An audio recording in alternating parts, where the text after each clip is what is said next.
Hello, everyone. My name is Maria Baggio. I am the learning lead at the Clear Company, which means I take care of our learning business. I design content for our learning interventions and deliver learning sessions as well. I've been working with DNI for the past 6 or 7 years, and I started working with DNI um, through the LGBTQ plus lens. So I'm thrilled to be here today. I'll we'll talk about a few different topics, but I definitely want to start by talking a little bit about the Pride Month.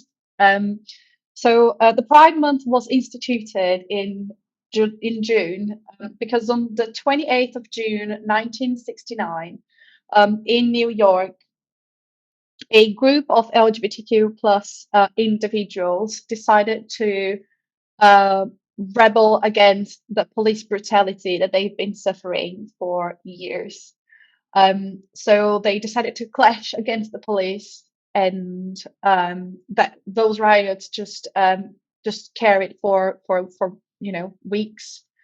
And I think it's important to go back to the history because pride is above all about a fight for the freedom for us to be who we are and love who we want to love, and for that not to mean anything negative in terms of our professional, academic identities.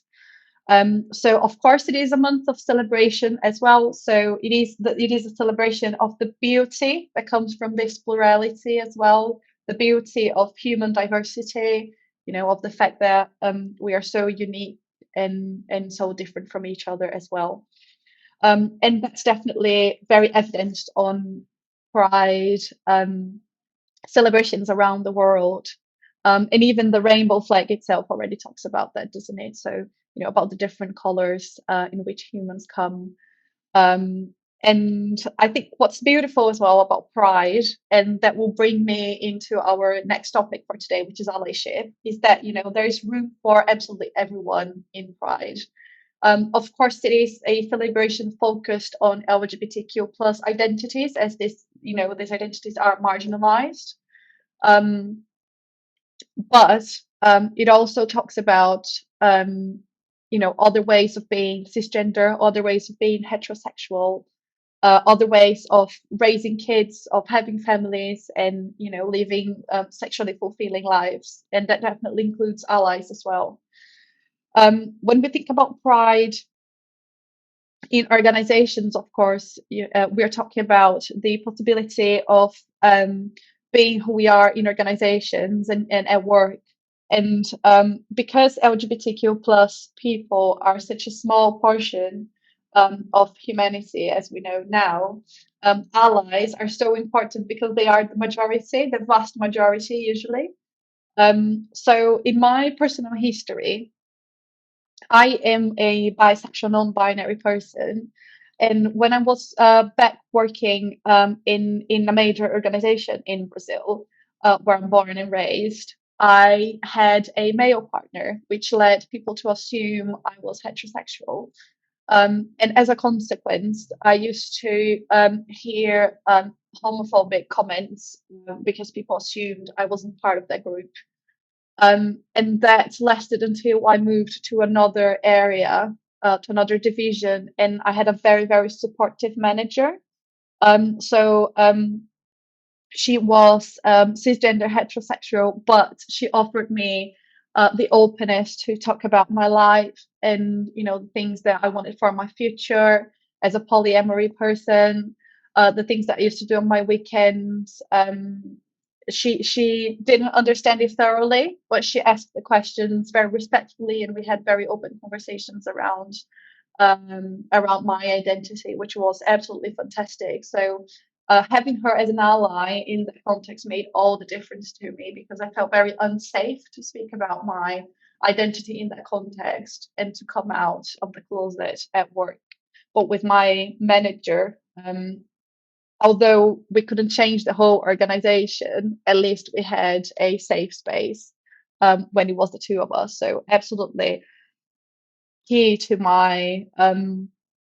to my safety in the context, and definitely a safe space for me to celebrate myself at work. Um, so when we think about allies in organizations, there are different levels to it.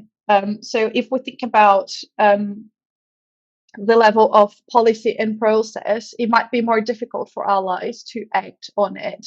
It really depends on their remit and their area of influence. But when we think about the practice of inclusion for LGBTQ plus individuals, there is a lot around psychological safety. So promoting the safe space for LGBTQ plus colleagues to just talk, express themselves. You might get people who are frantically trying to understand who they are. They might be very conflicted. They might have a hard time at home with their families. But I've met many people on the way that had a very safe space at work. And at least at work, they had room to um, explore, explore their identities, express the things they wanted to do and the things they were unsure of, and find other people who went through similar experiences. So that's definitely, in my opinion, one of the biggest roles of allies for the LGBTQ plus community at work. Um, I also wanted to talk to you a bit about ED&I goals and intersectionality when it comes to LGBTQ plus people. And I think that's such a fantastic topic um, because we usually clump LGBTQ plus colleagues together as a single group. It's easy to lose the dimension that these groups are quite different, and they have different needs. Of course, there is a least common denominator here in terms of, needing psychological safety and needing a space where they can explore their identities.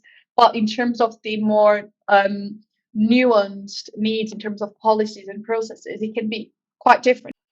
If we think about LGBT plus individuals, so about different sexual orientations, there is definitely a lot around family-friendly policies, for example. So thinking about same gender relationships and different family configurations and how they are contemplated in policies.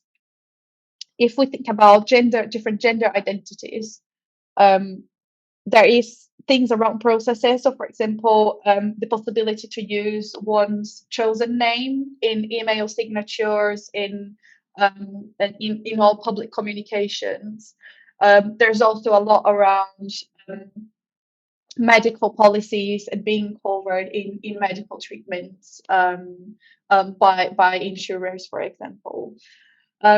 So it is really important to think about the intersectionality when considering LGBTQ plus people in organizations.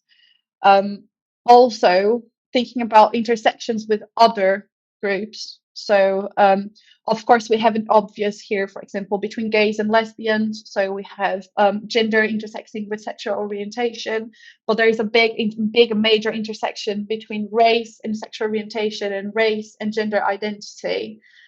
So these other intersections with other groups, they need to be um, carefully considered as well. And it is tricky because the numbers might be quite low, so in absolute numbers, but also the experiences and the changes that might be made for these individuals will also impact other groups. So, for example, if we think about work travel and traveling to places or being assigned to work on places that are not safe for LGBTQ plus people, that's not only applicable for LGBTQ plus individuals, of course, but if we think about ethnic and racial minorities, they might also be assigned to work in countries that they're not safe for them. So how can companies preempt those questions and offer support and offer, alternatives in terms of career development? So things that might be put in place for LGBTQ plus people also impact other groups and other intersections. So this is a bit what I wanted to talk to you about today. I can carry on this conversation forever. I love this topic. So if you have any questions, or if you would like to discuss any other topics, or how to apply the things that I talked about today to your organization, please don't hesitate to get in touch. We are always keen to arrange a conversation either with myself or one of my other gender sexuality expert colleagues. So thank you for watching.